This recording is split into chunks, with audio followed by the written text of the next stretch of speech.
You're a whore, darling. And my last favorite one, don't lick that pole, girl. So I should. They really understood the assignment. They really, really got it.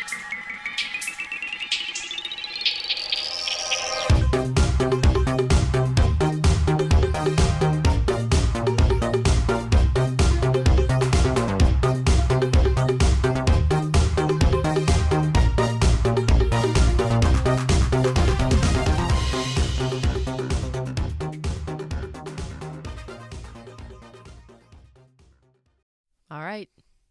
Go on. Take it off. Can you give me music at least? Sure. Yeah, go ahead. You do it for the listeners. I won't be able to hear it. Booms, booms, booms, booms, booms, booms, booms, booms. Yeah. Oh yeah. You don't need. It's only fair. What is up? It's only fair that you're topless for this episode. Yes, queen. Dude, you got some sun. Well, yeah, we were at the pool today. We went to the pool today. You look a little pink. Look at you. Shut up. I feel warm. You look a little warm. I hope you don't sleep too hot tonight. You hear this, ladies and gentlemen? That's me bouncing off my pectorals without a shirt on. That's for you guys. Thank you. Thank you for committing to the bit, and thank you for doing this episode topless, because that's only fair, right? We just watched 2+ hours of toplessness, and so I think this is just in that realm, right? No, let's be fair. We watched 2 hours and 20 minutes of toplessness. Yeah. I can give you the number. It was 2 hours and 20 minutes. That's how much toplessness we saw. That's how much time was spent being topless. Yep. Yeah. And I want you to know, throughout this episode, every once in a while, I'm just going to go, yeah, right now, I'm going to kill you. I'm just going to freak out for no reason, because that's what we saw a lot of characters do in this. I'm just going to all of a sudden, like, I'm going to flip the whole thing, the podcast, the mic's going to go, because it's going to freak out because it hits the ground. I'm going to whip out my knife. I'm going to go, yeah, I'm going to get you. I am a little disappointed that we just jumped into it and we didn't do the drinking game along with it. Because we were going to do a drinking game tonight. We were going to do a drinking game with this. Time, I think, got away from us a little bit. We were a little sleepy after coming home from the pool, so adding drinks to it might have just killed it. What a great summer pool day, though. Can we just take a second and acknowledge the pool day? Yeah. Was phenomenal. What did we do today, Ty? We went to the pool. We got a $1 hot dog. Yeah. When's the last time that you bought a $1 hot dog? You asked me this question at the pool, and I said, at IKEA, I think they're 75 cents. So that was the last one I could remember. Mm-hmm. I can't think of one. Ugh, it was such a great deal. Get your Booster Club hot dogs for $1 a piece at the West End Zone. Oh, that's true. It might have been at a football game. At like a high school football game? Could be. Even then, I feel like it's $3. Yeah, I think it is like $3. They got to make a profit. Yeah, I suppose. More like run us all into the ground. Yeah, but we had a great summer day. We started that off and then got home and decided to pop in Showgirls. Yeah. Yeah. The 1995 showstopper. 95. Oh, wow. Okay, so I think Braveheart is 96. Fifth Element is 96. Okay. Forrest Gump is 94. I was trying to think, like, what great movies came out in 95, and now I've got one. This one. Showgirls. Showgirls. Yeah. Yeah. First time I watched this bad boy, well, to be fair, and I told you this too, this was the first time I had watched the uncensored version of this movie. I had only ever seen it on TV, on, I think, VH1. Maybe other channels had it too, but I'm pretty sure it was VH1. And I was trying to describe it to you because you were like, well, what did they do with all the nudity? And I said they drew on black bras and undies. And Rach got so frustrated because I could not grasp the concept. I was like, you mean like they put the black bar, like it's Girls Gone Wild? And you're like, no, they drew it. And I was like it's like a black bar, like a black square. Like they drew the black rectangle over their tots. I had literally said, like, no, I told you they drew the black bra or brown bra on her body. And I was like, I don't understand what you're saying. I know. I said it to you like 8 times, and you kept making me re-explain it, and I said, I can't re-explain it to you. That's what it is. We ended the argument with, save it for the podcast. as we end most arguments. Hey. Save it for the podcast. For the podcast. So here we are again. You mean like a black rectangle? No, I showed you a picture of it, so You now did. you understand. Did that make it a little bit more clear? Yeah, but I've never seen anybody do that before. I So for know. me, that was like a ridiculous choice. Well, and watching it too, you don't catch it at first. You're like, her clothes look weird. yeah. And it's not until, I don't know, seeing that a couple more times, you're like, no way. No, I think they're supposed to be topless right now. Those are like digital drawn bras. Uh-huh. It's crazy. It's like clip art. Like somebody downloaded a clip art of a bra and they just like kept floating it over top of her and re-recording it. Yeah. We could kinda. probably make a video of me doing it, and we'll just do a clip art overlay of a bra. It's a great idea. I Yeah. love that.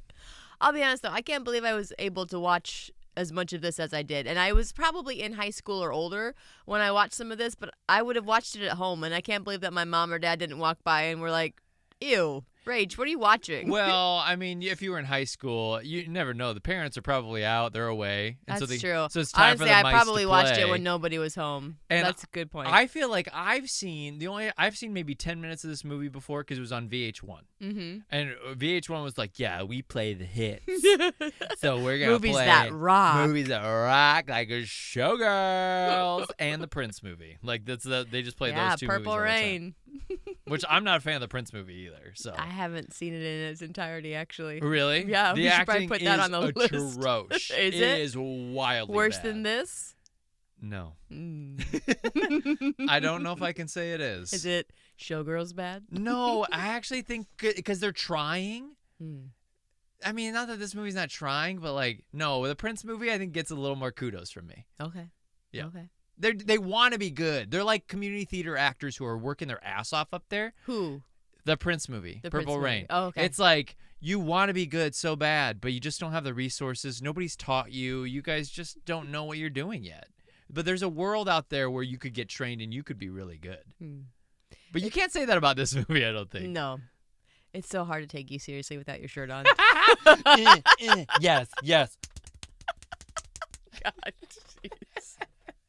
Ty, tell the listeners what Showgirls is about. Okay, Showgirls. Showgirls is about there's a gal. She's leaving a snowy mountain region.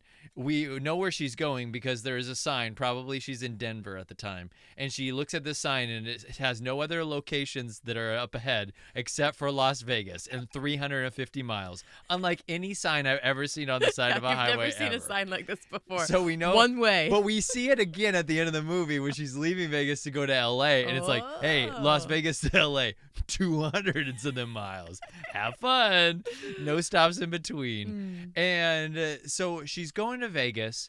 And we know she wants to dance, but we don't know what that means. She sees herself as like this legitimate dancer. We come to find out she's actually a prostitute, or that's what she was doing. Mm-hmm. And she has come to Vegas, though, under this guise of being a dancer. Mhm. And then we watch her like kind of have to strip for a while. She has to do lap dances.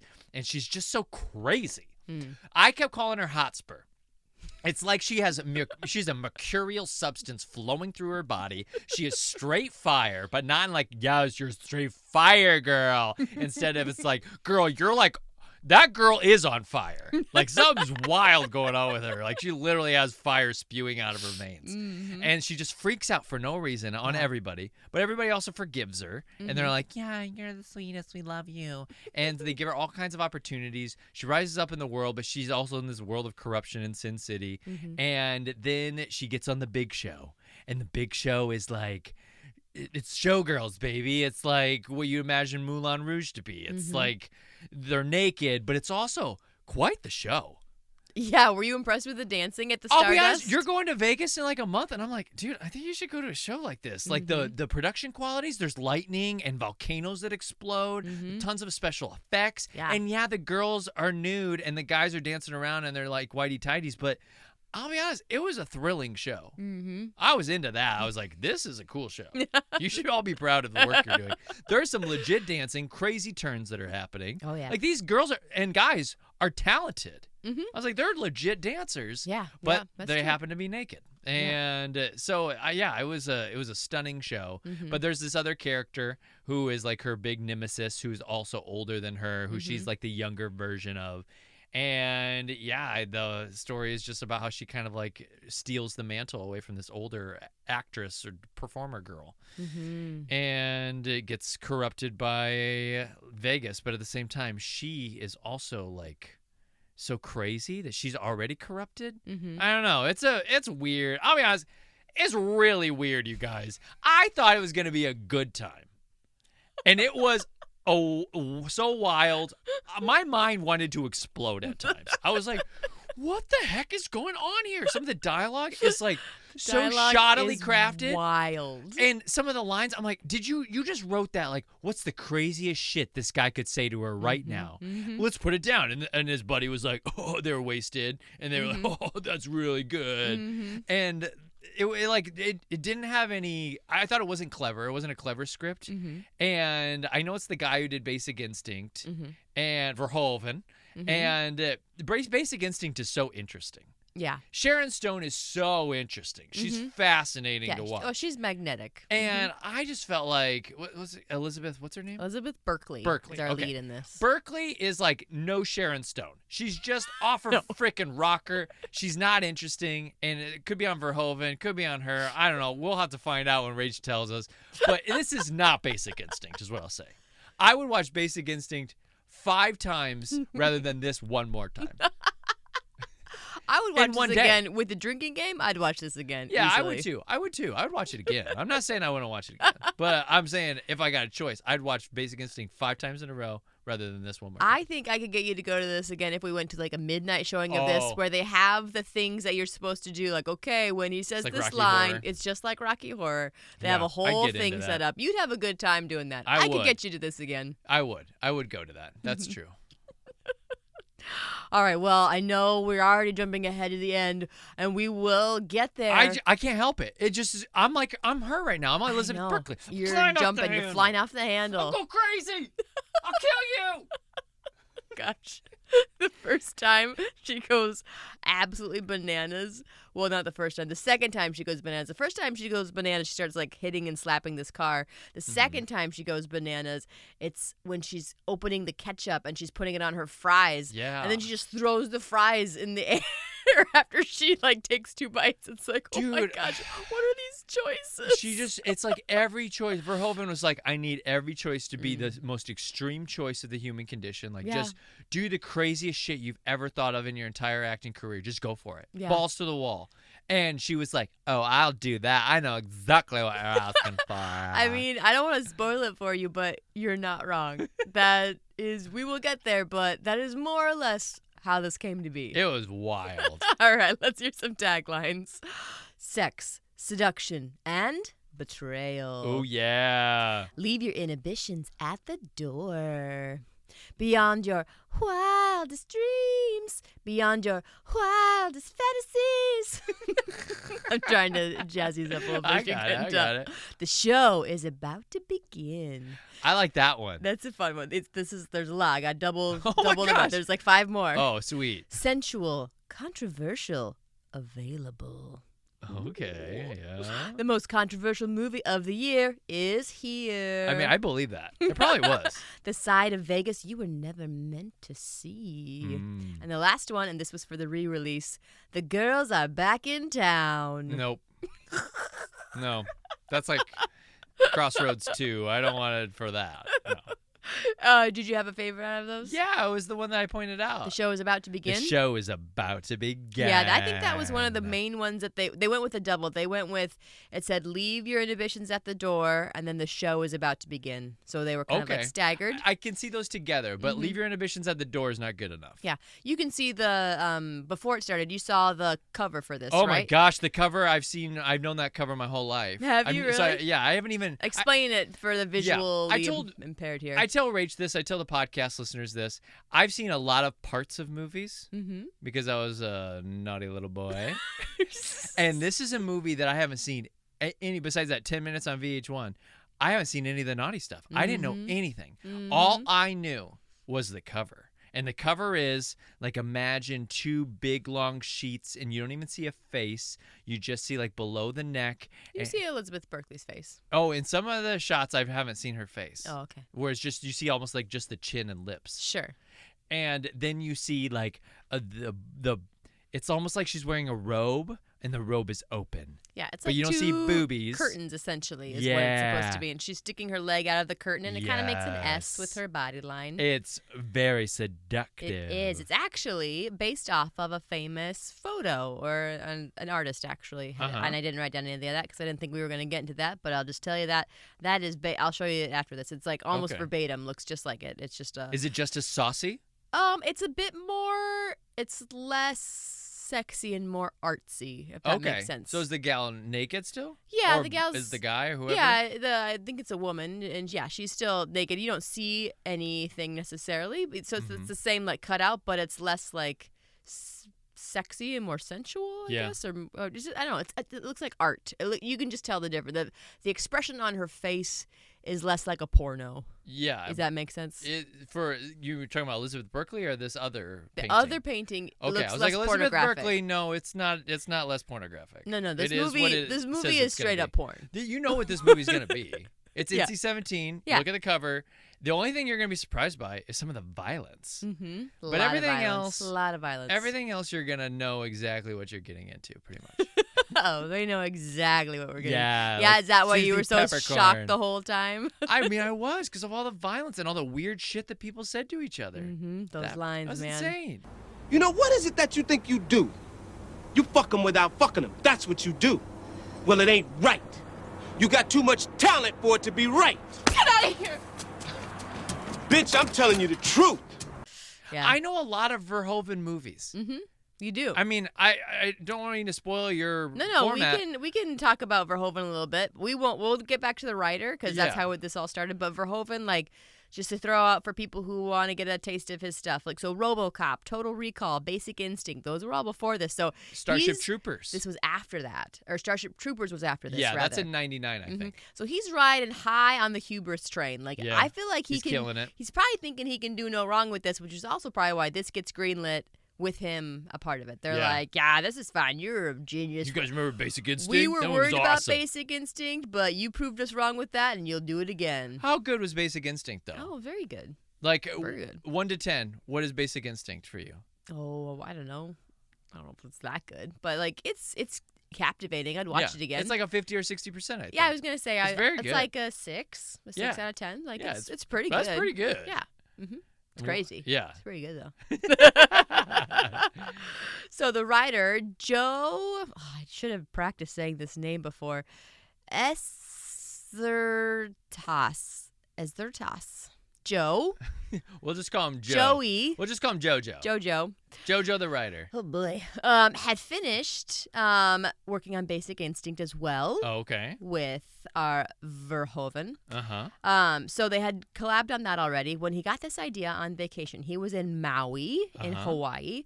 When he got the idea that he wanted to make a rock musical about Las Vegas showgirls. But he lost all the musical. No, you're right. But that's how that started. Oh, okay. And this also, so Verhoeven was very excited about that. He wanted to make something about like a musical, like a big budget. He wanted like a big budgety, glitzy musical thing, not so sleazy. That's what he had initially wanted to sign on for. Mm-hmm. So, Joe ends up jotting down a rough idea of this script on a napkin, apparently. I don't know how much of it you write on a napkin, but the concept gets written on a napkin, and he essentially sells it to MGM for $2 million. That's so ridiculous. What is that? That's crazy. Some of these stories with these guys who like make a couple hits, and then how they can just sell a script for stupid money. Yeah, not even written yet. An idea of a script. And people are like, oh, I'll buy that. A couple of words probably on a napkin. Hey, you want this idea that no one's ever thought of? No one's ever thought of a Las Vegas themed musical? Like, come on. It's 1995. That's wild. Whatever. Anyways, I digress. It ends up after he finishes writing it, so the advance was for $2 million, and then when he finishes writing it, he gets $1.7 million after that, so for writing it. He made almost $4 million off that script. Just for the writing? Just for that? That's ridiculous. I know. And so somebody read it after seeing the $2 million napkin. They're like, okay, I want you to see this farther. I'm gonna give you the $2 million advance, and then we'll pay you more if we like it afterwards. They like read it afterwards and were like, yep. That's some good shit right there. Here's This is good. Here's a cool 1.7 going your way on this one, As promised. because that's some good shit right there. God. That's crazy. This People are stupid. this only gets wilder. Oh my gosh. And folks, we can't even play all the clips. I mean, this is Summers Off After Dark, right? This is Summers Off After It Dark is after episode? dark. I want you to try to keep your F-bombs to like 2 if you can. Just PG-13. I'll keep it PG-13. try to keep it to but 2. I'm going to use letters to represent words. Yeah. There are moments where he's like, well, I made this dance for you, so I better be able to touch your pee. Like, what?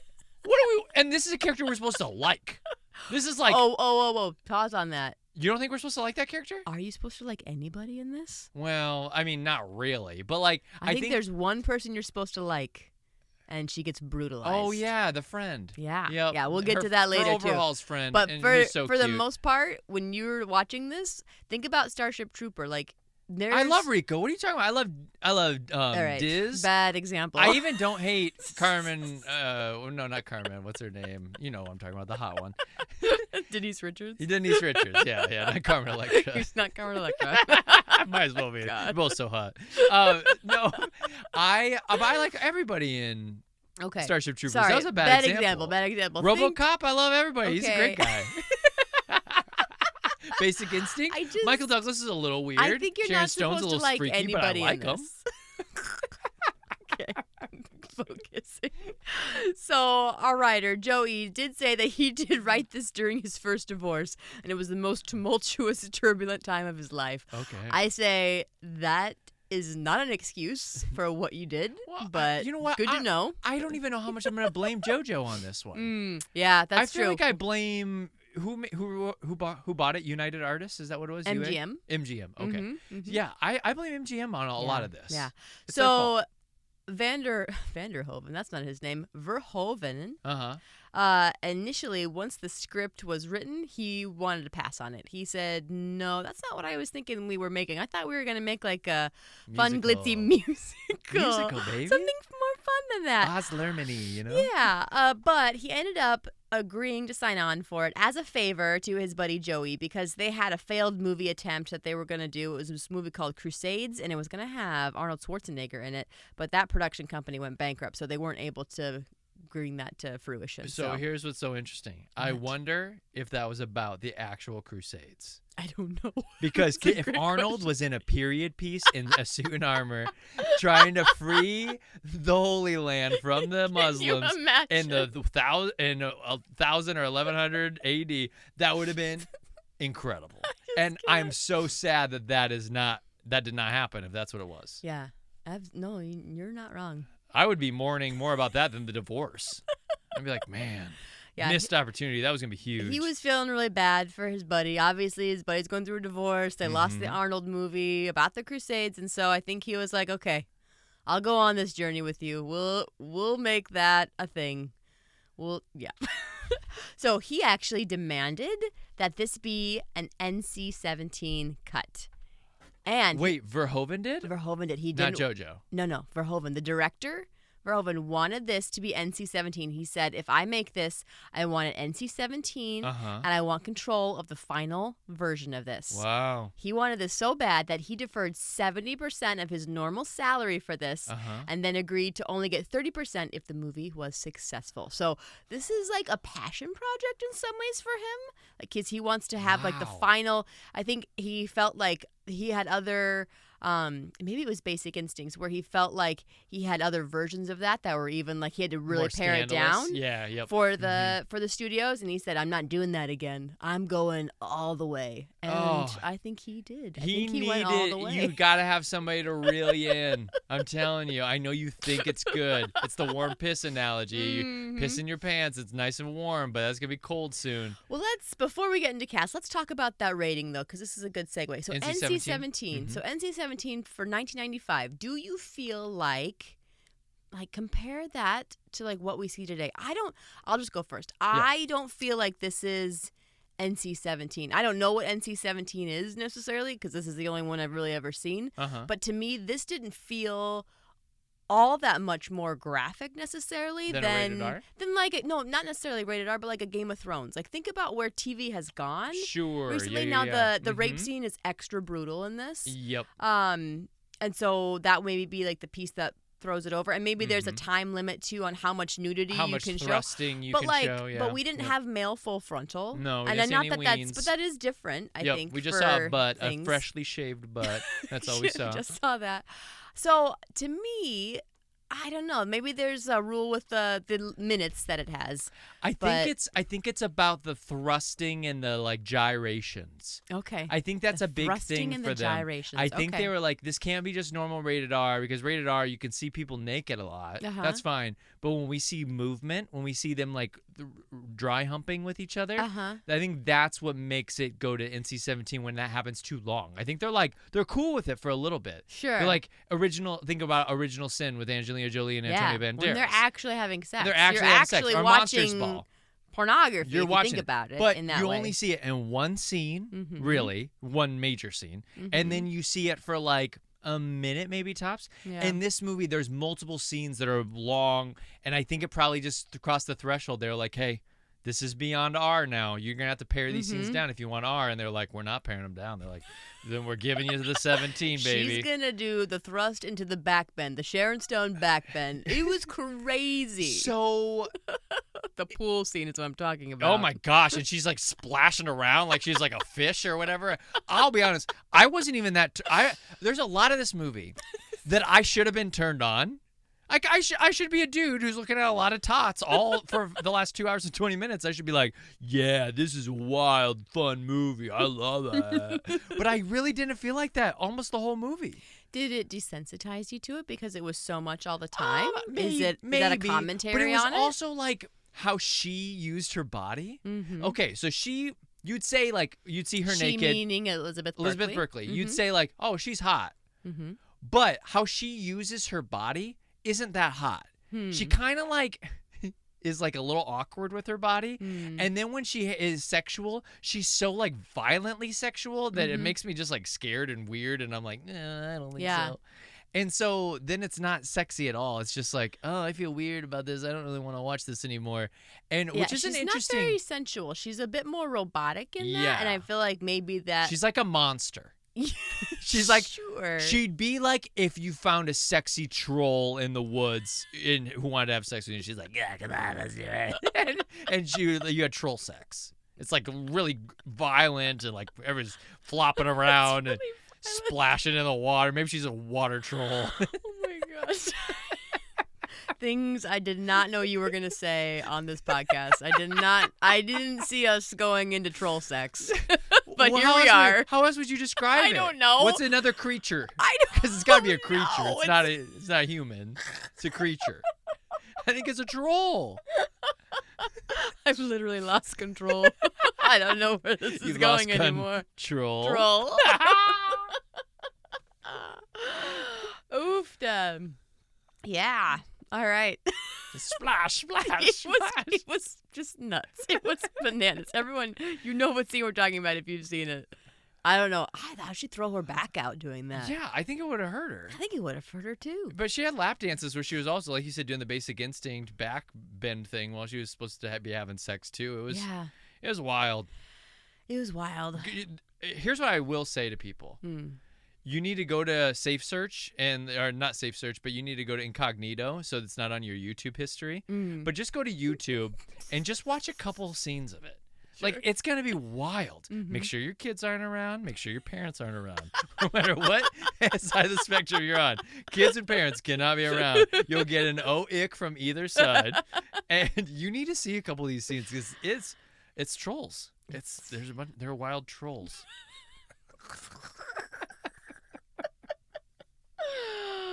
Oh, Elizabeth Berkley. So that part, let's talk about who might have been her if not for her. Okay, yeah. Who would have got cast? People that were considered for this. Angelina Jolie. Okay. Pam Anderson. Okay. Vanessa Marcil, who's know who that in The is. Rock. Oh, okay. Yeah, the wife in The Rock. Denise Richards. Uh-huh. Jenny McCarthy. Okay. And Drew Barrymore. All right. were all people that were considered. Now, they didn't say how far they got in. Most of the actresses were not okay with the amount of nudity for the length of time that was needed for this. Sure. And also the dancing piece. So there was like Yeah, three I was gonna factor say, things. some And it of had to be a them- really good dancer, I And think. that's one thing I will say about Elizabeth Berkley is, I mean, she could do like multiple turns in a row. Like She was a good dancer. she's I mean, her fairly good. Her And she's weird. lovemaking scenes were the weirdest dysfunctional thing I've ever seen in my life. But Yeah. like her dancing, like had they choreographed the love scenes like a dance, I think she could have done a better job. But she has to be so sharp and so stylized in the dance that like then that carried over to the lovemaking scenes, and so like she wasn't soft and sensual like a human. Stay in sync. 1, 2, 3, thrust it, thrust it, thrust it. Come on, thrust it. Bob. Okay. That's enough. Thank you, ladies. She was still dancing. See, and you could still be dangerous though in the lovemaking, like Basic Instinct. Like Basic Sharon Instinct. Stone is Sharon not. You are Stone. not safe when you're Ugh. in the bedroom with Sharon Stone. No, But he's you scary. can't help but stay in that bedroom because you're like, I'm not going anywhere, but I I'm wanna see this pretty through. nervous right now. Someone else who was considered and actually turned down the role after she was offered it, Charlize Theron. Oh. She was offered the role, read the rest of the script, and immediately fired her agent. Oh shoot. She said, "Do not send me out for things like this again." Wow. So that's how she felt about that. Any of those people that you think would have been a better choice than Elizabeth Berkley? No, because like Jenny McCarthy, Pamela Anderson, like they're not real actresses. They're just like model-y types. I don't think they would have been good. Drew Barrymore's not hot enough, and that would have been, I don't know. You almost feel bad for like what would have happened to their careers if they would, like Drew Barrymore. This would have ruined you. I'm really glad you didn't do that. You're better. She You're said too it was good too of an much actress too for much that. nudity. She said. And then like the Denise Richards would have been interesting because she's a pretty good actress and she's also really hot. I can't see her doing this I level can't of either. dance though. I can't either. Yeah. And then who are some of the other people you said? Some people right off the bat. Angelina Jolie. Angelina Jolie, like similar thing, like. I can't see her dancing like Can't this. see her Maybe she dancing, no. dances. I've never seen You know, her dance. But I mean, she would have been good at it. Mhm. Well, I mean, you're not wrong in the sense that after this, it did ruin her career because her agent dropped her after this movie, and then other agents refused to take her phone calls after this. And we just told a story on, I think, because it's 2 podcasts ago when we did Fifth Element, and Elizabeth Berkley claimed she was going to be, what's her face, in Fifth Element, Lilu. And after watching this movie, there's no way, with a straight face, the director of that movie watched Showgirls and said like, yeah, I think I can get Elizabeth Berkley where I need her to go. There's just no way. Yeah. We will come back to her performance, Okay. and we'll talk more about that. Unless you want to. We can get into it now. You know who I wish would have been that role? Who? Kelly Kapowski. Kelly Kapowski. First girl who ever adorned my bedroom. At the age of 5, I got a Kelly Kapowski poster. It was door length. It was long. Wow. And I put it up on my That's a door. little scandalous for a 5-year-old. I know. And I just loved her, and I love Saved by the Bell when my cousins got it for me. Oh, okay. And my parents let me put it up on the door. They're like, that's fine. And so, yeah, I had this little Kelly Kapowski poster for the longest time. And guess what it got replaced by? What? Do you remember the toys Z-Bots? Not really. They're no. these little robot guys, and there was a poster. There was like 100 of them. And there was a poster that had each of them in like a square, like Pokemon almost. Oh, okay. And I put that. I replaced Kelly Kapowski with a Z-Bots poster. It's like you regressed. You went back in time. I was like, oh, I'm not into girls anymore. Where are the robots at? Oh, that's so good. Let's talk about our other lead actress, Gina Gershon. Yes. So Gina plays Crystal, who is the star at the Stardust. Yep. The main dancer, kind of the big baddie. So she had done movies like Cocktail. She had done, you recognized her from Face Off. She's great in Face Off. She's great in Face Off. She was also in P.S. I Love You. She was one of like, the bit friend roles. Oh, in that. I okay. thought, oh yeah, she is familiar from that. So lots of like smaller stuff like that. You know what? I'm going to say something. Yeah. She's pretty good in this movie. I think so too. I think she's really good. She deserves no shit. Yeah, she's pretty captivating. She does a great job. She handles the dance really well. Yeah. She's hot. Too hot to try. Like, now she's hot. Yeah, she's hot. And so, like, everything about her performance, I loved. I thought she was tremendous. She gets separated from this movie being bad. Like, most people don't come for her in this. Most people come for Berkeley and the director and the writer. Nobody comes for her. There's and a couple other people who deserve a target on their back. Sure. But she doesn't. Like, the big three, those are kind of the big three who talk about, like, this is why this movie flopped. But she is not wrapped into to that. She deserves a free pass. Yeah. Get out of jail free card. In fact, I might even buy you a cheap property. One of the railroads, perhaps. Do you like my nails? Not as nice as yours. Maybe I'll help you with yours sometime. Isn't that nice of you, darling? What are friends for? On second thought, I'm not sure I want you to do mine. I'm getting a little too old for that hoary look. I'll think about it. Some other people who were considered for that role, though, our girl Sharon Stone was considered. She would have been great. I don't know if she can. I don't either. And maybe everybody can dance better than I think just they assume can. they all can dance. Yeah. And now think about them in the role. I mean, Sharon Stone would have been good too. Sharon Stone has the same magnetism that Gina had. They're very captivating. You're like, I am simultaneously attracted to you and scared to death of you. Oh my gosh! I just put this together. What? Gina is a hotter version of Parker Posey.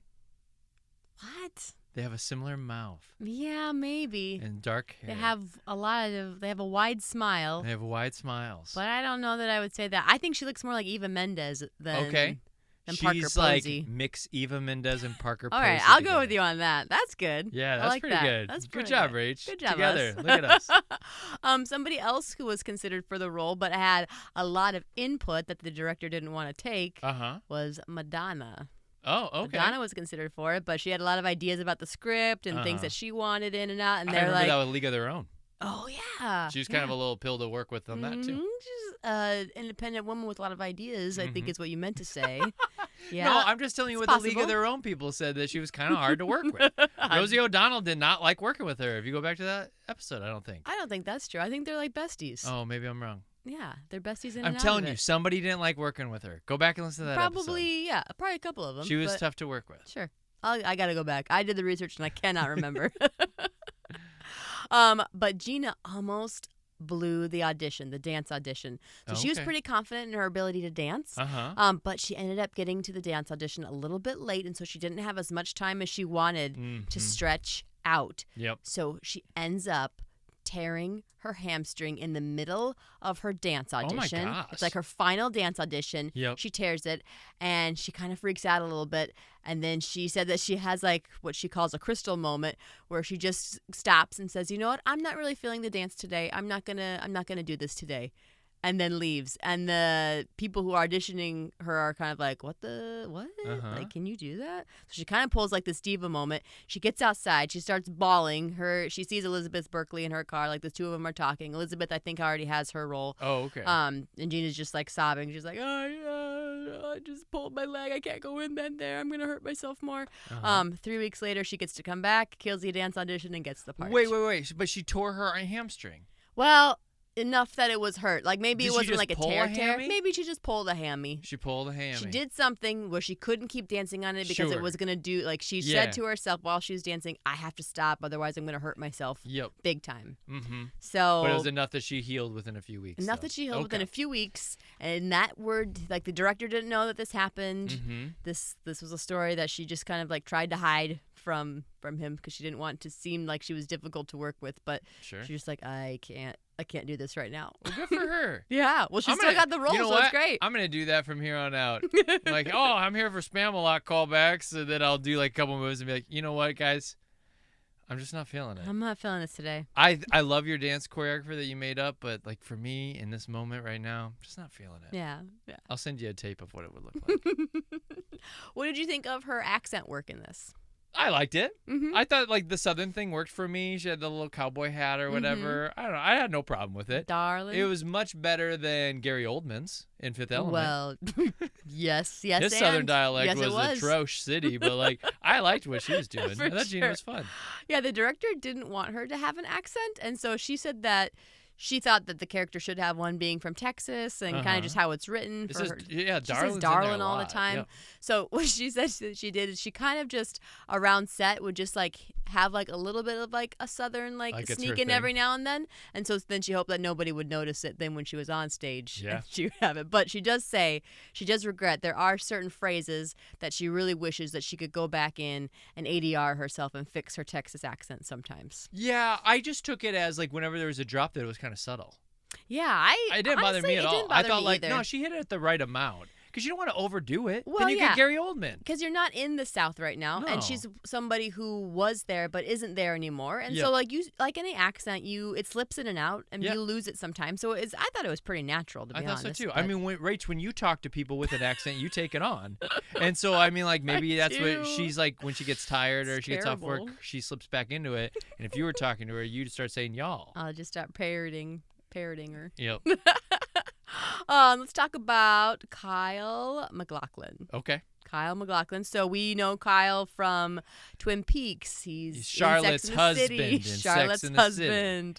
husband. He's in Desperate Housewives. Portlandia. He's the mayor there. Oh yeah, he is the mayor in Portlandia. So lots of different like roles. He's if you see him, you know him. His hair, oh my Yeah, gosh, he it's looks the like a spookiest thing ever. goofball. So here's what I'll say: in most shows, I actually like him. Yeah. I almost said a hot take, and I can't even back this up. Okay. But I'm gonna say it anyway, just to get a rise out of people. All right.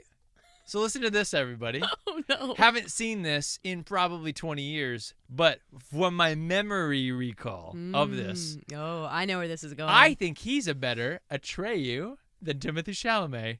Eat my shorts. You don't mean a Suck Trey. it, everybody. You don't mean a Treyu. Oh yeah, that's never any story. Then whatever the hell his name is from Dune. What's his name? I don't know. Who cares? Like I know. A Treyu. Artax, Atreyu, one of those two, right? D'Artagnan. You totally you had this whole like sick burn set up and you couldn't even get it out right. I have a hot take. Yeah, listen to this, everybody. You're gonna be super pissed right now. He's better than as Atreyu. Well, I don't know if they're that pissed if you can't even remember the lead actor's character name in that. Shit, what's his name? I don't know, and I don't have internet either. I'm not gonna be able Oh to my find out. goodness. But Well, anyways, I like him better in Dune than Timothy Chalamet. How do you guys like that? how do you like that? How do you like those apples? Whoa, that is a hot take, Ty. That's a hot take. Someone else who's considered this for this role was Atreides. Atreides. Oh, that's not too crazy I was then. close. You were really close. Atreyu. Gosh, It's dang only it. funny because we just did that. Yeah, we just did a never-ending story not that long ago. Oh gosh. This has been a wild season, by the way. Can we just take a second and think about the movies we did? This season's maybe the craziest Do season. you think so? I mean, like, yeah, I guess we started with Lord of the Rings, which is pretty common stuff, Pride and Prejudice. It's like we started, like, we're going to ease into this, and we went down a freaking rabbit hole with, like, let's just pick the most bonkers movies we could ever think of.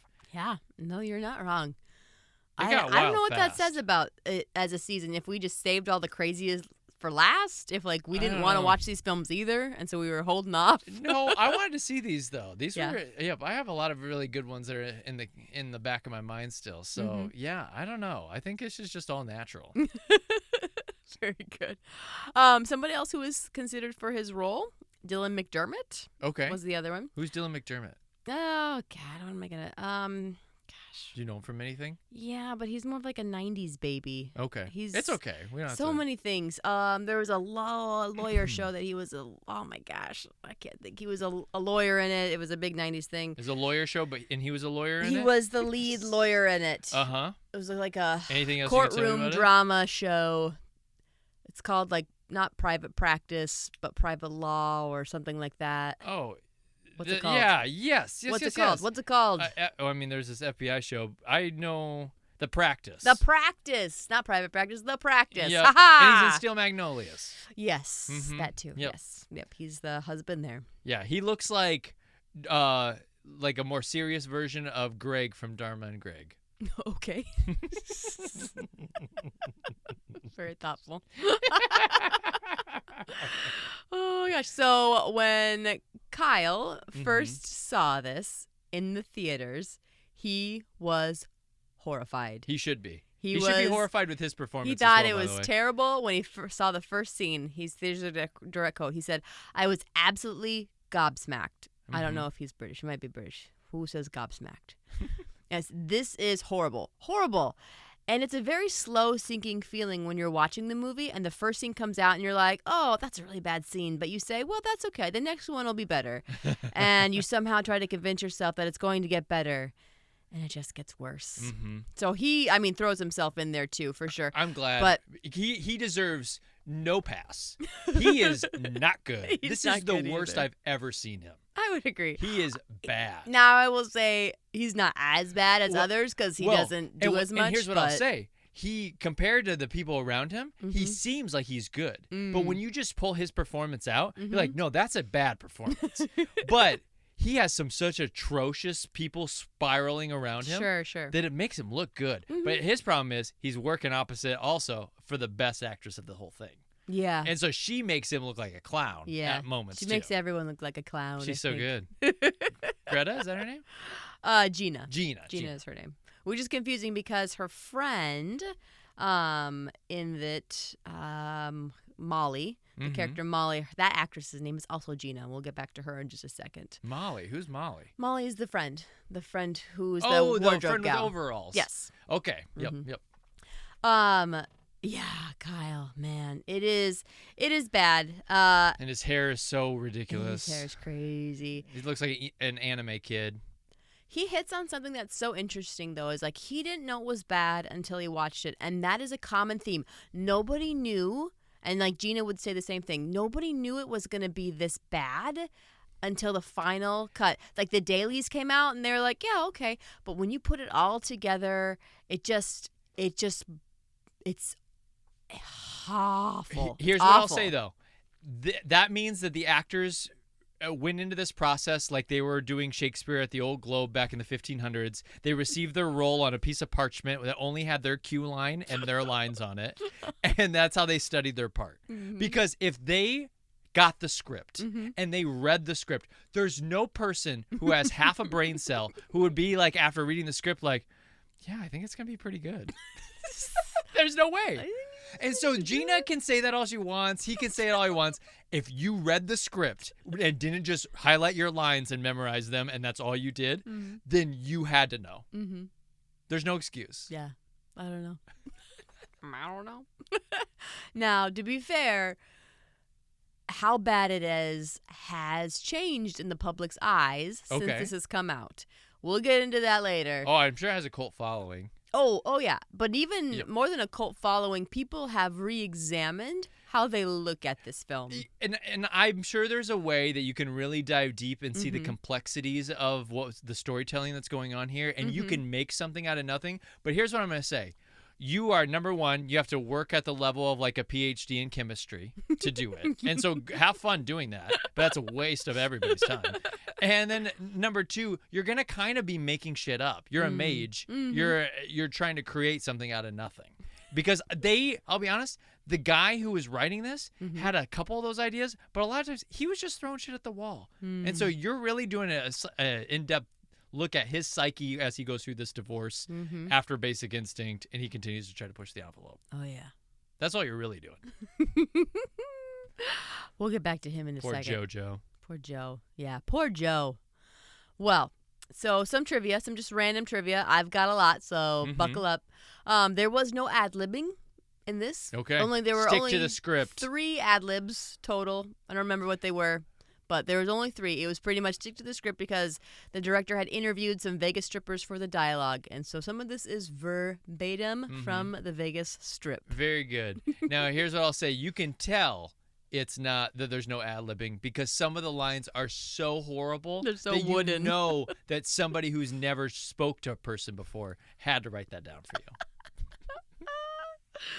After this movie came out, Gloria Steinem, do you know who she is? Gloria Steinem is a very famous activist, feminist. She infiltrated Playboy at one point. She went Okay. kind of undercover as Oh, a gotcha. person there. That's pretty cool. Yeah, and then like wrote like a big op-ed about like What all it the was like crazy there? sexism and crazy things that happen at the Playboy Mansion. Oh, sweet. Yeah, she's like a big like I want to say 60s or 70s icon for women. Anyways, Gloria Steinem. Mm-hmm. After this, she wanted to work with a writer and director and wanted to create a young Marilyn Monroe movie that was all about sexploitation. So she watched this and was like, you're my two. She's like, you figured it out. You know, you got it. You've got it figured out. She's like, there's nobody else I could turn That's to besides exactly you. what the world is like. Paul What you showed me. Verhoeven, you're my only hope. Like, no, he's not your only hope. There's plenty of other people. So this is how the writer started to deal with those bad reviews that started coming out, because the film started even before it came out. Uh-huh. They were like little inklings that like, oh, this is gonna flop. This is gonna Yep. be really bad. So he went out on a press tour Uh-huh. and encouraged teens to bring fake IDs so that they could get in Oh, to see gotcha. the movie. He wanted to up the numbers. Yeah. He also took a full-page ad in Variety saying that it wasn't a sex movie, but a morality tale that happens to focus on sex workers. This is a direct quote from that. He says, "The movie shows that dancers in Vegas are often victimized, humiliated, used, verbally and physically raped by the men who are at the power centers of that world." And yeah, I mean, that it comes across, Mm-hmm. and I believe that to all be real. Mhm. And I think there's something to like showing in a dramatic form, like all these power imbalances and all this stuff that's wrong. But I also think that it's so exploitative that it feels like the old sexploitation movies from like the late 60s and the second feminist movement and this and like back when we were really exploring that stuff in the late 60s, early 70s, that I just think it's not very fun to watch. Like it's just if that's what you want to do, but it's hidden under this veneer of just like a shit ton of boobs and stuff that I just like I don't know. Yeah, I don't know I'm either. almost my mind Honestly? is a little scrambled by this movie. Yeah, I think the dialogue that it creates is quite fascinating. He also encouraged women to see it to confront the gender power dynamics that are featured in it. And he wrote, he since has walked this comment back, but he initially wrote that he thought that this was a deeply religious experience. The message is about a young woman who refuses to sell her soul, who refuses to sell out against the forces of corruption. It's a spiritual message, and forgive me, but I think it's almost a deeply religious message on a very personal level. Okay. Okay. What he said, I can't say it. There's maybe a world where this could have been accomplished. But here's the problem that they have to live with is that their script is absolute garbage. It's one of the worst scripts I've ever heard spoken aloud. Like it's literally like you had a bunch of kids in high school who wrote this script. Doggy chow. I used to love doggy chow. I used to love doggy chow too. It is so sophomoric, it's terrible. The lines don't even sound like in the realm of reality. They can be raw, it can be visceral, it can be like kind of gross, but they have to be real. And none of these lines were real. And then, not none of them, but a lot of them were just absolute shit. And then the acting, the performances are so bad that even if it's a spiritual movie that could have like been talking about something that was so high-minded, they can't get there because the performances are so bad. The storytelling is terrible. So like, no, you don't get a pass on this. This was awful. You did an awful job. Everyone should be so ashamed of themselves. I just want you to know that's what he was thinking he was doing. This movie is, you see that cover of those black curtains in her body, like in between. And now when I see that cover, I'm going to see shame just oozing down the curtains. Shame. Manifested shame just dripping off of the curtains. Because that's what this movie is. It's steeped in shame. Steeped. Deep. And not because of the content. Because of the application. Oh, I like that. That's well said. Yeah. Not because of the content, but because of the application. Yeah, I hear that. All right, let's keep going. I want to get back to the reviews. I've got a lot more reviews I bet to you talk do. about. A lot of people like. This is going to be the longest podcast we've ever done because I just can't. I'm like I also going through a understand. little therapy I think on you're the pod. you need to I'm process processing this. life. We both need to process Yep. this. This is crazy. What I just subjected you to is crazy. Yeah, it was wild.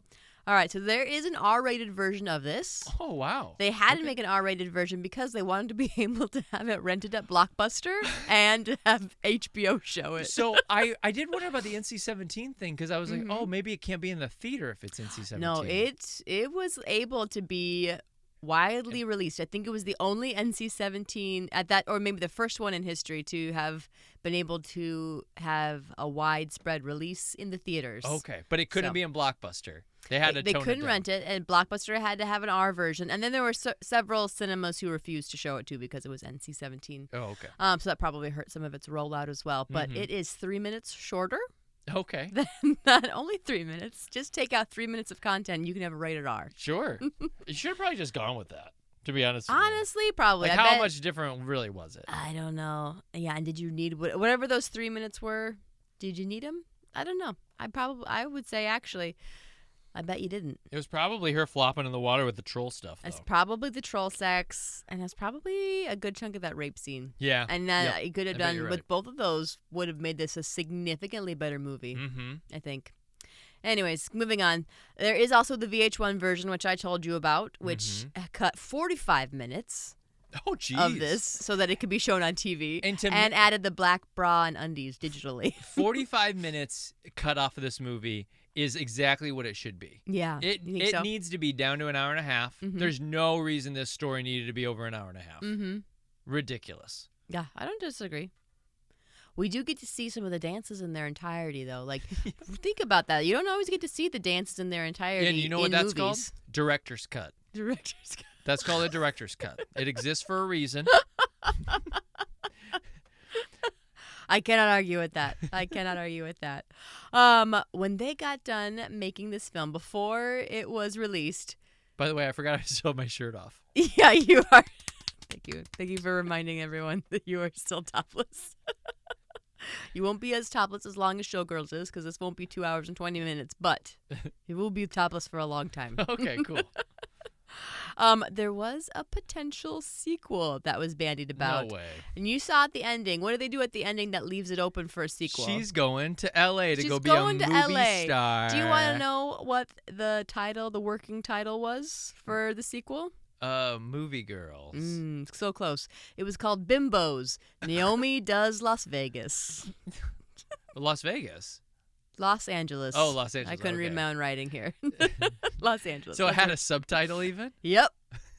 Bimbos? Bimbos. Naomi Does No. Los Angeles. That's so stupid. Yeah. No. Well, it didn't come about because obviously they didn't do so hot. They're like, well, never mind. People hated it. We won't do that. But there actually is a Showgirls sequel. Oh, okay. And it was created by the actress in this who plays the role of Penny. Uh-huh. Do you know Yep. who Penny is? I do. Describe who Penny is for those who don't know. Penny is this gal who comes in who's even newer to the business than Nomi is, our main character. The stripping business. Into the stripping business. And then she like ends up with the black guy who like we're supposed to Choreographer. who I think we're supposed to think is an okay guy, but even though he says the worst things ever line wise to her, and is an awful actor. And we're supposed to like kind of I think care about him a little bit, but I could give a shit. I about don't. him. I don't think you have to care about him. I don't. Okay. Yeah. Yeah. I don't. But I maybe think we you're were supposed to. Maybe you were supposed to. They had but they had instrumentals behind whenever he'd say something, and it was like you're supposed to care. This is a sentimental moment, and then you'd be like, "Well, you could at least grab my dick." It's like, why'd you have the sentimental music behind him? He's a terrible being. to be Get fair, him off of here. he didn't say that, but it was more or less in that world. Yeah. But this gal, her name is Rena Riffle. Okay. She wrote, directed, and starred in it, and the sequel is called Pennies from Heaven. Okay. So it just, I think, follows good? her. And yes, very good. In 2019, there was a documentary made, and I'm so bummed that I didn't have time to watch it. Oh, Maybe I bet we it's will watch it now. fascinating. It's called You Don't Know Me. Oh, okay. Very clever. And I think it has interviews with a lot of the original cast and crew from it. So Interesting. should be interesting. I bet that's pretty good. Yeah, I think it's on HBO. I'll go look for it.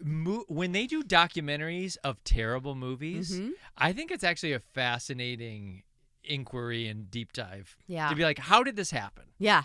What happened to make this happen? Yeah. How do we not know? And then people try to defend it and be like, yeah, a lot of people love it for what it is. They'd be like, oh, shut up. Just tell me why it's terrible. It's not good. Let's not pretend like it was good. Just tell me why it's awful. Well, at some point it did switch because then in March 2024, that was just this last March, the Academy Museum hosted a screening of it, and Elizabeth Berkley introduced it, and she got 3 standing ovations. So at some point, people changed their mind about it. Yeah. MGM has since tried to capitalize on the cult following that happened a couple of years after. So by doing that, they would hire drag queens to go to midnight screenings and try to encourage participation.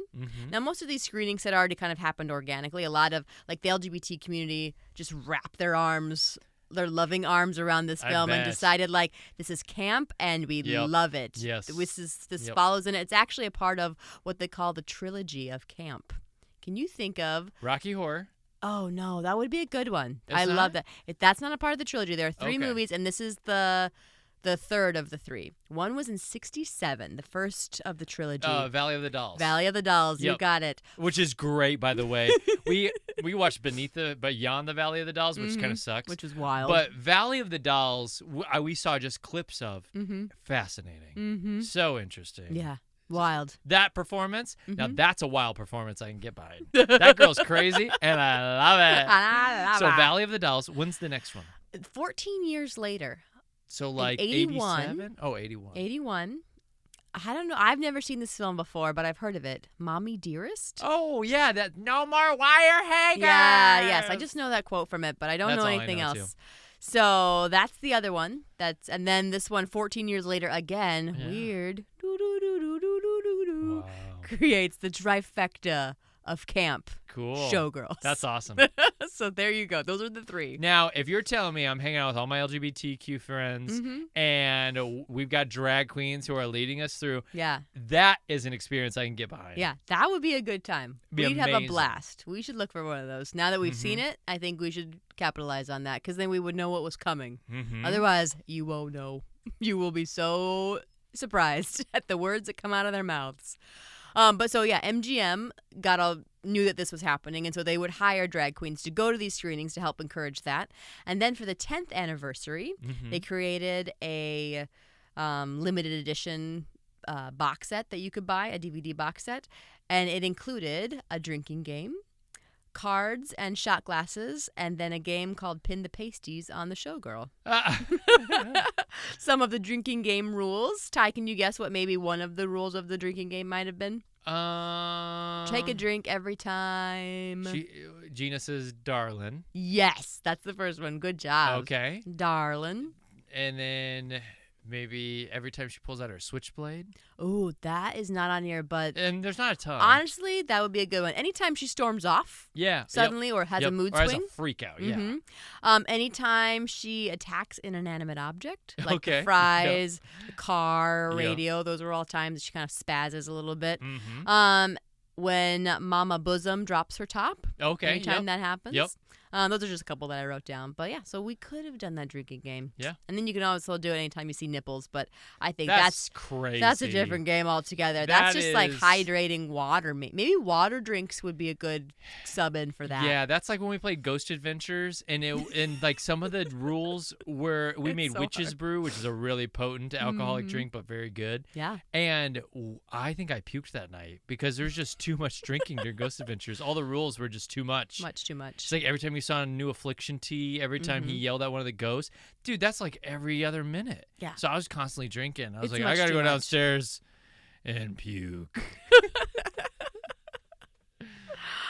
Let's talk about some scenes. Okay. Okay.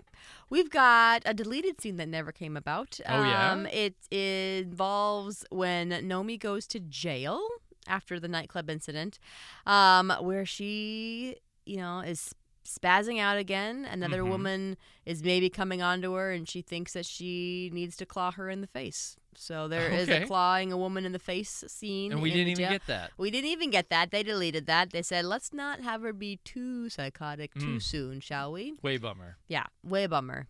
Yeah, and it's okay because 2 seconds later she spazzes out on some fries and some ketchup. Oh, which so it is was right this- before that?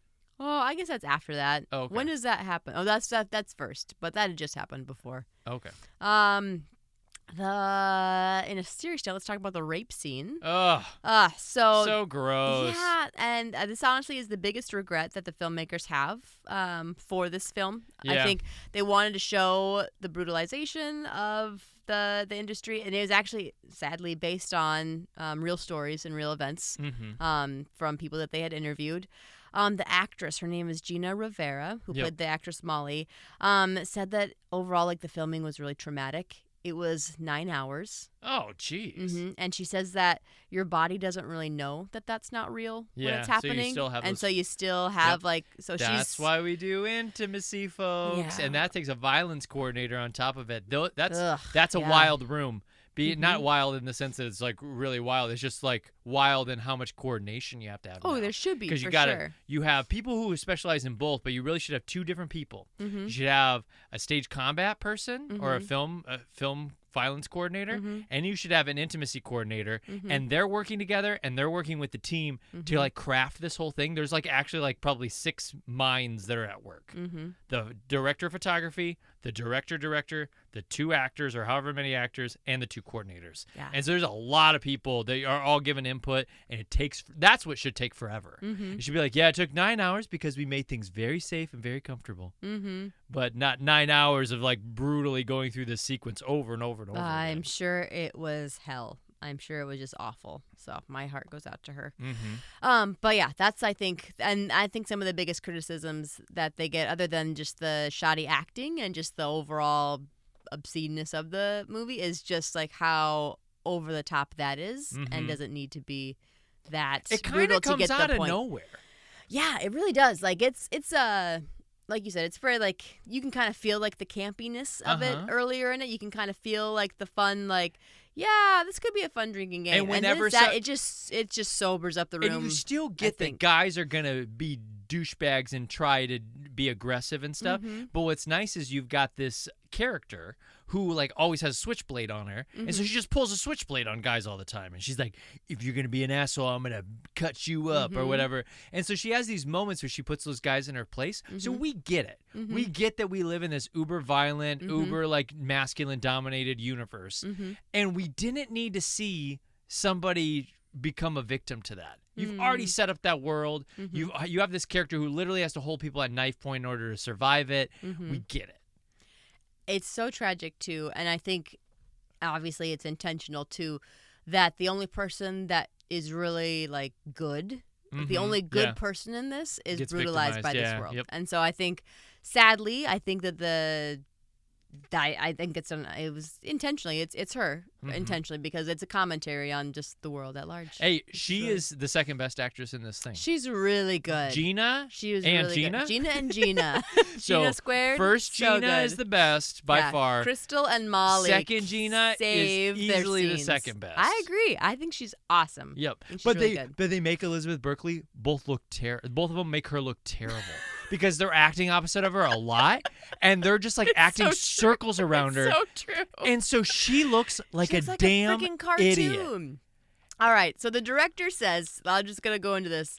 He says, good or not good, I was the one who asked her, Elizabeth Berkley, Mm-hmm. to exaggerate everything, every move, because that was the element of style that I thought would work for the movie. He's an idiot. He's a damn idiot. Like I can't accentuate this enough. That man is a damn fool. And how he thought after watching the dailies. There's one day that you could do this. You're like, Elizabeth, we're going to try something today. Let's try something crazy, shall we? We've got some wild scenes on the docket for the day shoot, and I just want to try. I want you to go absolutely bonkers. I just want to see what it looks like. More. When you think it's more, go More one than step that. further. And then you look at the dailies, you're like, Elizabeth, I got to own this. Yesterday was a fail. We're going to have to do that during reshoots because that was a total flop on my part. That was or, me. Or you do this. Elizabeth, we have done plenty of takes of you like doing subtle, like good acting or whatever. Give me a wild one. Now give me one more that's even wilder than wild ever can be. So I have 2 wild takes. I have like wild take and I have the wild take.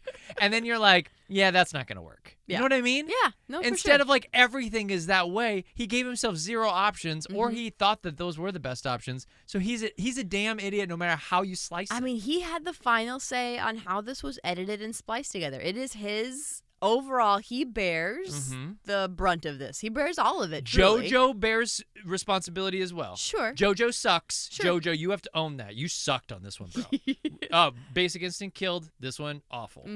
But Paul Verhoeven, shame. Shame. Ding, ding. Shame. Ding, ding. What kind of classes have you had? I haven't had classes. Then what are you doing here? I'm watching you be a prick. Well, you ain't seen nothing yet. Well, you know what did really well right off the bat? In 2013, they started an off-Broadway musical of Showgirls. And it did well? It did really well. People loved it. It takes several of the characters and condenses them for the stage. So you're playing multiple characters with like shoddy wigs and yeah, stuff? listen to this. So the characters of Marty and Gay have been combined to one character simply called Gay. Okay, yep. The characters of Molly and James, our 2 black characters, are portrayed by an actor, Marcus Denson. Just one. Okay, yep. And so this is all commentary, right, on the movie itself. Yep. So it's actually pretty clever. The character Zach Carey, that's the Kyle McLaughlin character. Yeah, Charlotte's husband. Yeah, guy from Desperate he's Housewives. just called Kyle McLaughlin. Okay. That's pretty good. And then, there's language and there's nudity throughout as well in the musical. And the tagline is singing, dancing, tits. Let me give you some. That sounds like they understood the assignment. They understood the assignment. Let me tell you the names of some of the songs because Okay. they really understood the Did you assignment. listen to any of them? No, I wish I didn't. Okay. And for listeners, just so you know, I am going to use my 2 F-bombs for this. So, Grandma, turn this off right now.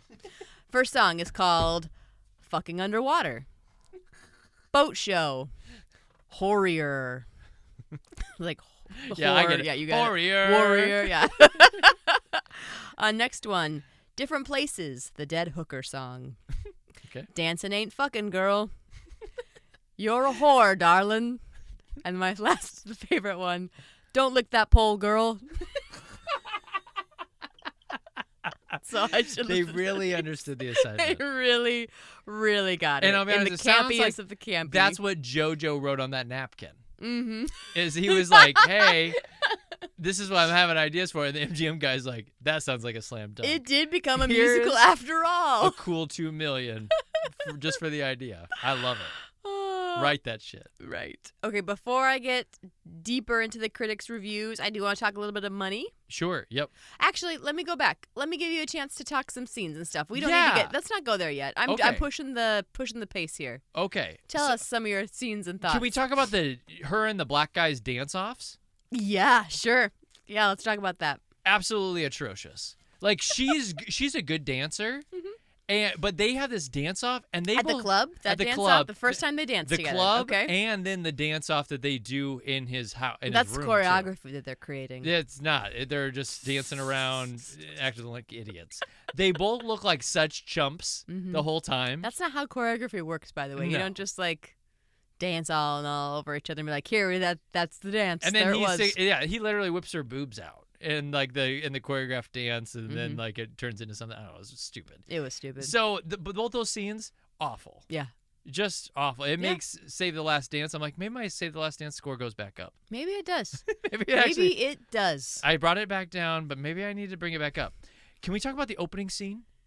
Yeah, what's the opening scene? When she meets the guy who looks like Elvis in the truck. hitchhiker. Yeah. Oh, he was awful. He sets the tone, man. He sets the tone. And I'll be honest, watching this opening scene, I thought, this is going to be a long night. And luckily, we met people like the Ginas. But like, without the Ginas, I was like, this is going to be just you can't believe it got made. impossible to get through. He is so bad. he should never be allowed to be in front of a camera, set in front of a microphone, or be on a stage for the rest of his life. He should be He's banned? banned from any sort of performance art. Unless he's playing an instrument, he might be good at that. I don't even want to see him sing. He can't communicate with people ever again. In fact, I'm not going to let him talk to people. How mad were you that he came back in the end? I was mad because I didn't need it, and I thought it was stupid. Yeah, he's... More airtime. Yep. It's infuriating. And so watching these two horrible actors work off of each other, I was like, this is some of the worst scene work I've ever seen in my entire career. Sure. Like, we did middle school acting that ran circles easy. around these two actors. It was atrocious. Oh, I agree. Yeah. And it made Super Mario Brothers look good. So there was that. The opening scene is it's a doozy. Go watch that. Dance off already talked about. Oh, what about she has a mother and father figure who show themselves in the course of the movie. And the mother and father character, Rach already mentioned one, is the mother character is like this hostess who's Mama Bosom, who's a comedian who flashes her boobies all the time. Yeah, raunchy and jokes. says the raunchiest of jokes. And then her father figure is one of the brothers off of Goonies, who's one of the bad guys. Yep. Follow those size nines, Mama Fratelli's kids. Yep. And he owns the first club that she dances at and says like some really wild shit to her and to other people. And probably is like sexually assaulting all of his dancers. He pretty much makes that well known. Yeah, more or less. He says like, you're gonna give me whatever, or you're out by the end of the week. Yeah. And then he becomes like her father figure. Yeah. He comes to the thing and he like touches her face. He's like, I'm so proud of you, kid, or whatever, all this stuff. And she's like she's like, oh, thanks, Dad, like kind of thing. And I'm like, I can't believe we're acting like this is like a moment that we're supposed to care about. Yeah. Bonkers. Well, and then he says the iconic line, "Nice to have somebody not see on you, huh?" Yeah. You can explode on you. There you go. Finish on you. Huh, isn't it? Isn't it nice? Oh my gosh. Now, I will say that both the director and the writer say that they laughed their asses off when they wrote that line. Oh, I bet they did. So they think it's very funny. That's the thing. That's why I say it's like maybe it's not 18-year-olds. Maybe it's like in the fraternity, like a bunch of 20-year-olds who are like drunk and they're like, oh, yeah, then have him say this. Have him say this. That would be so funny. Oh my gosh, I can't believe you wrote that, bro. And then when she says, he's like, oh, I can't believe he actually said it. You know what I mean? It feels like all that stuff happened. It does feel like that. She's like a tornado in certain scenes. She's just running around. She's almost like flailing and spinning around and like destroying things like a tornado. Yeah. I see that. That's absolutely crazy. Tornado energy. Yep, you already said that. We talked about the waves. I have a question for you. Yeah, what's up? How do you think you would do performing in this show, the big show? Oh my God, what? Like just the dance just part the of dance. it, or the topless? Well, I want to ask G-string part of it. a two-part question. I'm not saying you ever would. Nobody's telling you you're going to compromise your morals. But I'm telling you, how would you do? Let's talk about the dance first. How would you handle the dance? Oh, the dance is hard. At my peak dance, so I'm saying like my most flexible, my highest of high kicks, my spinniest of spins, I wouldn't have made this show. I would have fallen short. Yeah. Yeah. I think I would have looked okay doing it, but like, I would never have made it. Now, I was not that good of a dancer. Do you think, I know you never would, but I'm thinking, could you even physically perform if you were naked? No. And you had to dance around? How? How could I do that? I'd be feels- so self-conscious and so like, you think about how much your body shakes and moves, and I don't know what my body looks like dancing naked. That'd be crazy. I too would be like, whoa, look out.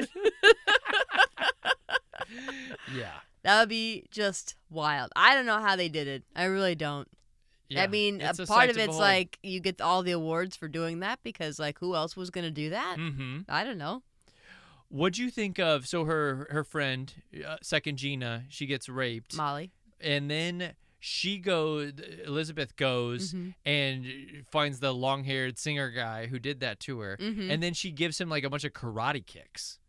Yeah, all of a sudden she's like a black belt and she like kicks his ass and We don't even get to see a lot of that, though. You think about the violence that we see otherwise. Mm-hmm. Do we see a lot of the karate kicks to his face? Never. Not really. We see her No. indicating them. Yep. It's almost like tame for some reason Yeah. in that violent part. You know what I wanted I her don't to know do? why. I wanted her to be like, I'm going to give you handcuffs or something like that. And she puts him in handcuffs or ties him up or something. Mm-hmm. And then she whips out her blade and she carves into him.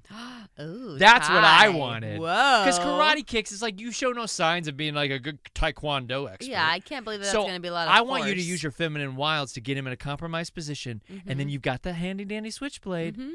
Do some carving. That sounds like like Joker some stuff. NC-17 stuff. Tyler. Yeah. Mhm. Like you carve rapist on his chest. Ooh, that's good. Yeah. That's really good. Wouldn't that be cool? Or in his forehead. I love So he has it. to walk around with Yep. his sin plastered on his Even forehead. better. That is some gore. we're That'd be mixing good, into. right? I love it. Good idea. Well, there's a lot of tongue in all the kisses. Tongue forward. And lots of chapped lips. Did you notice this? Chapped lips? Number 1, Gina had chapped lips at one point. Oh, okay. There's like a manager guy who you only see in a few scenes, the one who goes to the boat show and tries to get her to like whore it out to this Beijing guy. Mm-hmm. He's got chapped lips. Uh-huh. There's a lot of actors who have like very chapped. They're like 3-year-old boys who have their first winter. They'll put on chapstick. Just like red lips, Yeah. the red outline around their lips. Yeah, Like they've like- been licking them all day. Absolutely.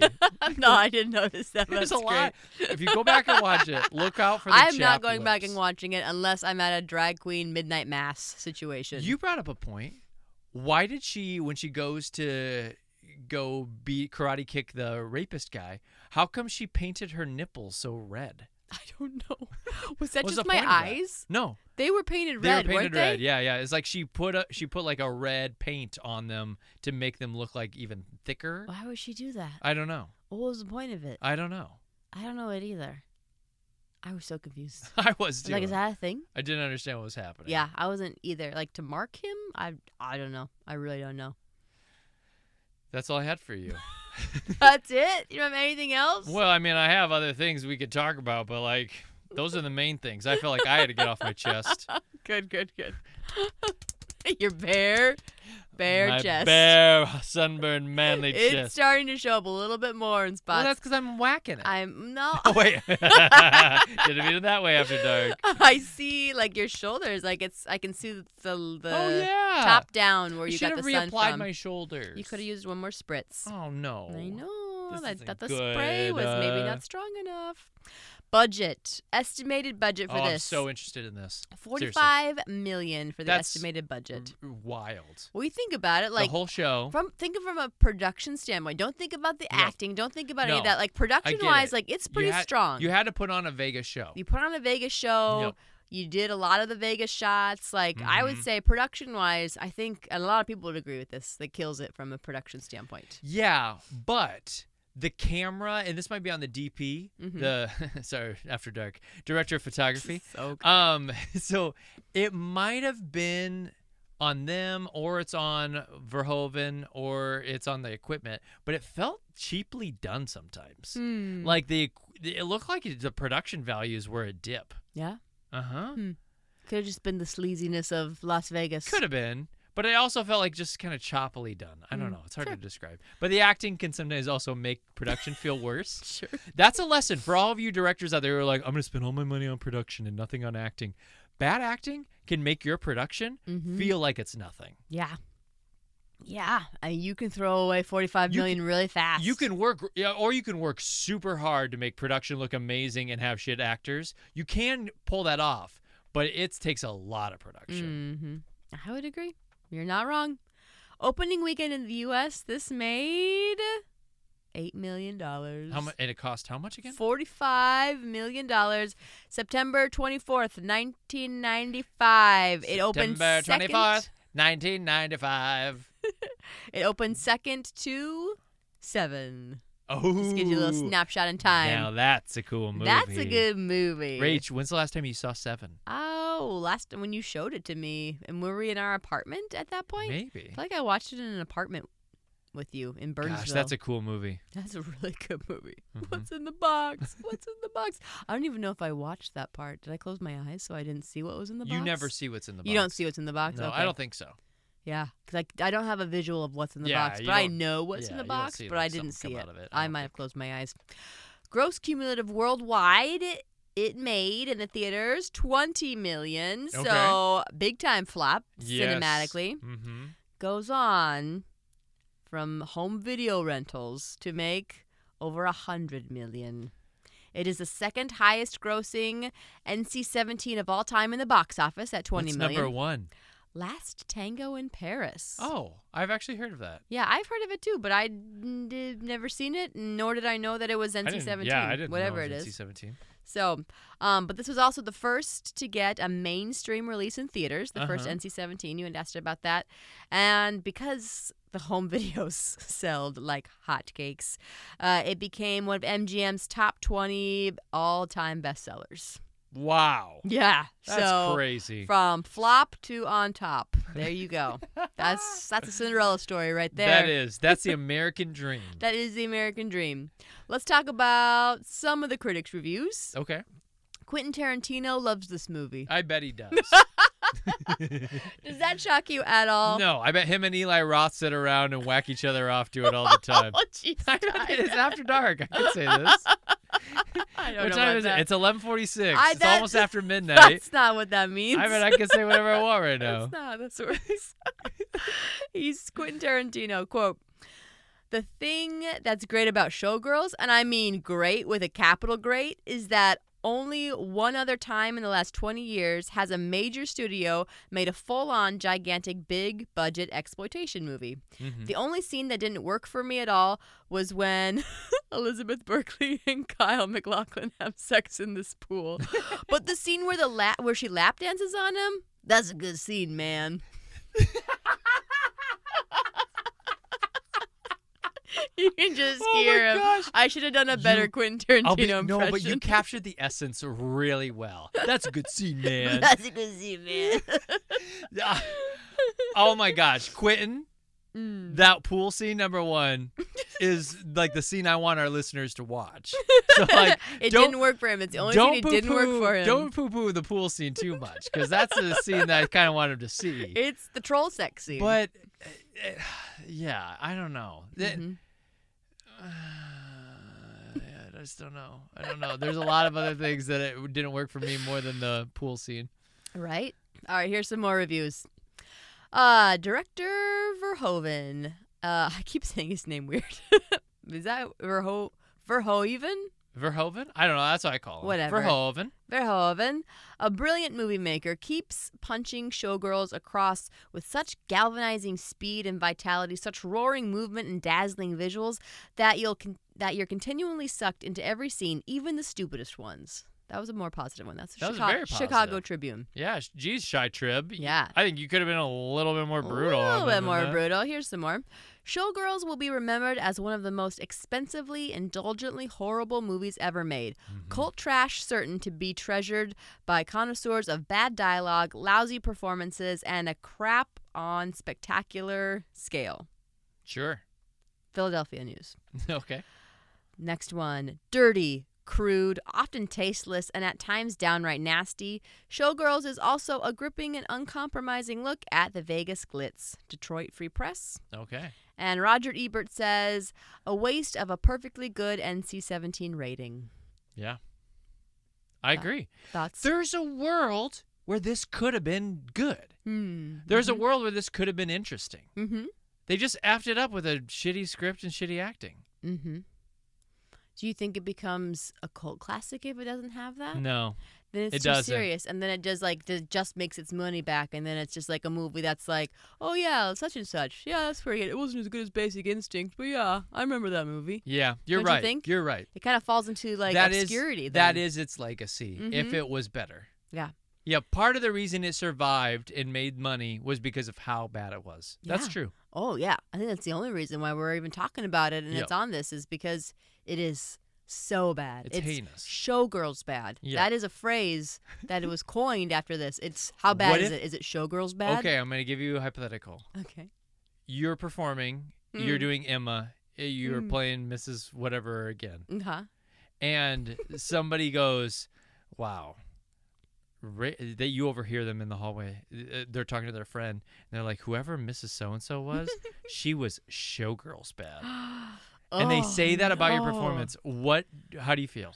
I feel like, was it really me? Because I don't think I was given the material to have such that's such crazy reactions. I don't know. I would think I think they're misjudging me. It couldn't be me. They're talking about somebody else. There's no way. I couldn't give that strong of a crazy performance on stage if I tried. I mean, I'd be devastated. Yeah. Devastated. Yeah. Yeah. That's the worst thing you could say to me. The worst thing I could hear about me. You were Showgirls bad? Yeah. Wouldn't you say? I don't know. I'm trying to think of like some of the other movies that you hate so much. I mean, if we're just talking from an acting perspective, if somebody compared my acting to Showgirls' bad acting, yeah, I would be devastated. Where does Elizabeth Berkley's performance rate against Tommy Wiseau from The Room? I mean, she's better than that because she's obviously more talented. She can deliver a line. Well, she can dance, too. Yeah, like, she's a good dancer. Yep. She goes on to do Dancing with the Stars. She doesn't win, but she does it. Mm-hmm. Okay, so she's better than Tommy. Yeah, she's better than Tommy. Okay. Tommy's just clueless and aloof, though. Yeah, but that's part of his charm, though. Yeah, is it? It's also a part of his creepiness. That's part of his charm. I can't think of any really outstanding bad performances that people all know.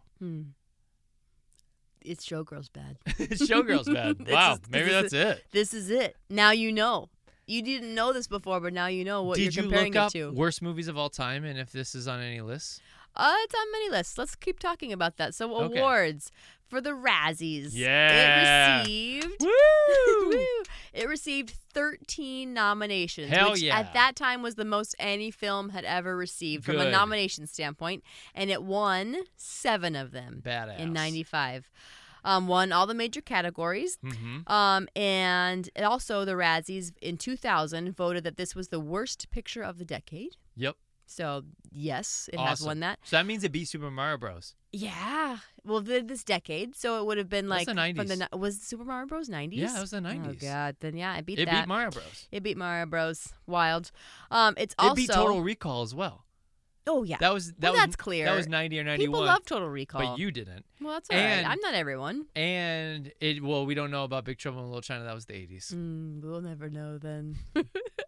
And then also, so there is an official Razzie movie guide, and it is in the top 10 in that as well. Wow. So pretty cool. good. Very cool. For the Razzies that year, the director, Van der Hoeven, attended and accepted all of the awards. Good for him. Since he was like worst director. And he was like the first director at that time to have done that. So good for him as well. It has since been dethroned for worst Razzie receiving movie of all time. There is a movie that won 10 Razzies. Can you think of what it would be? What year? I don't have a year, but I think it was like 2012, 2013 maybe. Okay.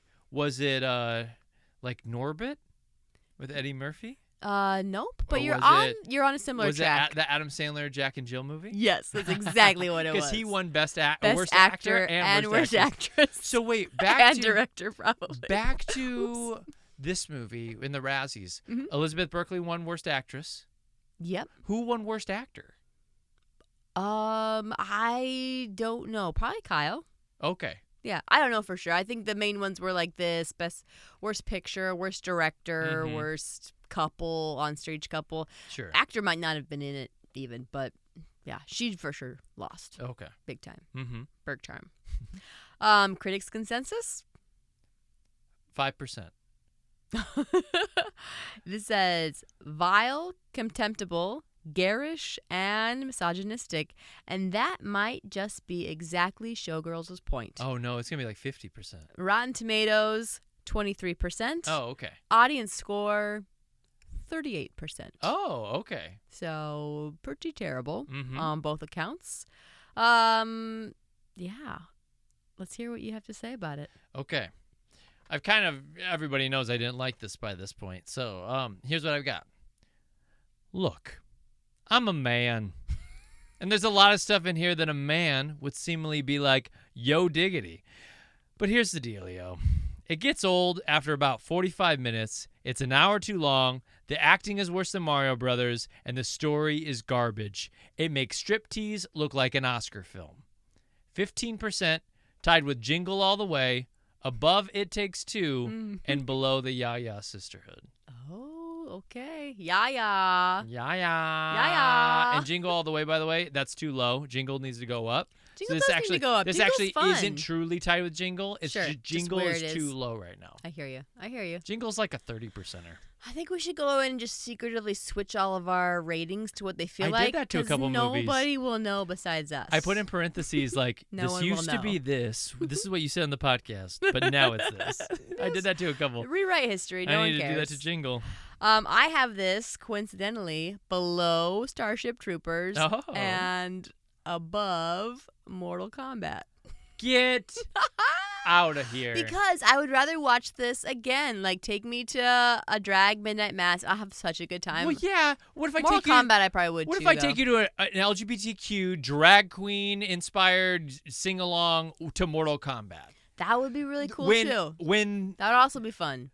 it's fight time, everybody goes da da da da da da da da da da. Like everybody in the crowd does All right, it. that is sounding really fun. I do You love have that just idea. as much fun. So take that out of it. Take the Well, audience participation out. It's a 24% for me. 24, so it's pretty low. It's low with a low, which But is pretty good. Mortal Kombat low? Mortal Kombat shouldn't be that low. Maybe Mortal Kombat should be bumped up a little bit, but that's where Maybe. it's at right now. Maybe I'm going to have It Mortal is Kombat going under- tomorrow. And It is under Starship Troopers, though. Well, yeah. Better not be above our Starship Troopers. And I take exception to you saying none of those characters are likable. I found all of them likable. The only person in Starship Troopers I didn't like, he got his brain sucked out by the brain bug. He's gone. He's gone. That was a great ending. Whoo! Man, I know how to end it, don't I? Yeah, you do. Boy, that was some heavy... Thank you for slapping your chest again. Ty, that's all I got for you. I'm done for this season. Now it's your turn, baby. You're gonna take us to the promised land, to the very end of the season. You're right. I am going to take you to the promised land. I'm going to take you through the dead swamps, Yeah. past the Black Gate, through Shelob's cavern, into the fields of Mordor, up Mount Doom, past the Eye at Barad-dûr, and into the fires of Mount Doom. We will cast the ring of this season, and we will free the land. Because we're going to watch both Two Towers and Return of the King, just theatrical releases. I'm not going to make you do extendeds. Yeah. And we'll talk about both of them. We've got more casting stories. I saved some more trivia stories. I've got a spicy little episode prepared for you. Oh, exciting. If it's anything like last time with the pony bit, I cannot wait. Bill the Pony, the two-person the pony? two-person pony. I still can't wrap my mind around that. Oh, there can't might wait. be some more fun stuff like that. We'll have to wait and see. But yes, we're going to conclude our journey through Middle-earth with our final episode of this epic adventure. Stay tuned.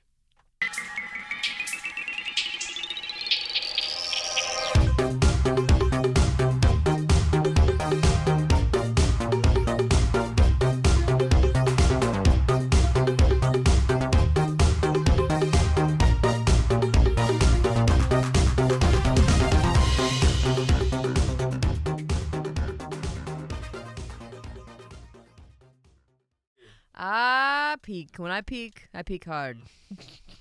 When do you think you did peak, Rach? I think. Gosh, when did I peak? I don't know. Like, I think around our wedding.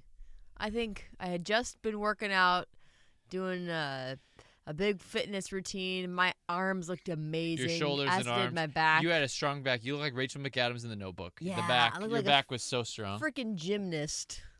That I peaked, I think, and then swiftly declined. Yeah, I agree with all this. Yeah. Is that Yeah, big? you definitely peaked then, and you have definitely declined. I think I peaked when I was 39. Oh, you're not even 39 yet. Oh, am I not yet? Wait a minute. Oh, What? sounds like I'm on the up and up. Ooh, I think you are. Am I peaking?